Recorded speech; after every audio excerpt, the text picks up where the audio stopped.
श्रीराम समर्थ.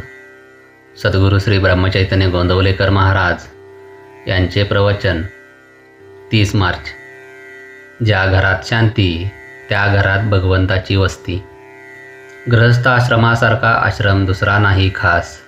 नीतिधर्माचे रक्षण यासाठीच विवाहाचे कारण.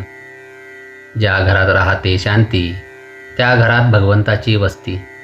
कृतीवर मनुष्याची परीक्षा जैसी वासावर पदार्थाची परीक्षा.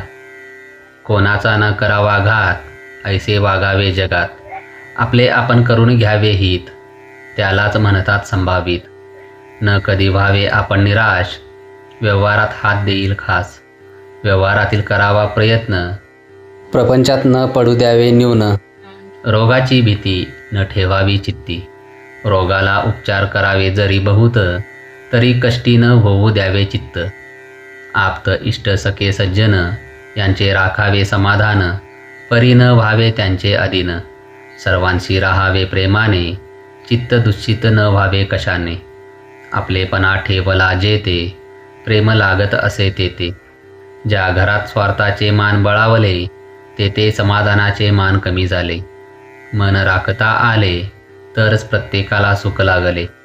सुखाने नांदावे नवरा बायकोंनी राम आणावा ध्यानी. दोघांनी राहावे प्रेमाने सदा वागावे आनंदाने. एकमेकांनी दुसऱ्यास दुःख होईल असे न करावे. काळजी वाटेल असे न वागावे. घरातील माणूस मार्गाने चुकले त्यास प्रायचित्त हवे खरे. पण ते नसावे जन्माचे तेवढ्यापुरते असावे साचे. एखाद्याचे हातून करू नये असे कर्म झाले तरी त्याला सुधारण्याच्या मार्गाने सर्वांनी वागावे. आचरण शुद्ध असावे. एक पत्नी व्रत सांभाळावे. प्राण गेला तरी परद्वार करू नये. कोणतेही व्यसन करू नये. नीच संगत धरू नये. भलते काम करू नये. ग्रहछिद्र कोणा सांगू नये. आपला बोज आपण घालवू नये. विश्वासघात कोणाचा करू नये. परदुःखे हसू नये. देहदुःखे त्रासू नये. केला उपकार बोलू नये. मुलाबाळास सांभाळून राहावे. प्रपंचात कधी उदास न व्हावे. प्रेमाने वागावे सर्वांशी. सुख राहे निस्वार्थापासी. आई वडिलांची आज्ञा पाळावी. चांगल्याची संगत धरावी. अभ्यासात लक्ष ठेवून राहावे. भगवंताचे नामस्मरण करावे. नामापरते न माना दुजे साधन. जैसे पती प्रतेस पती प्रमाण.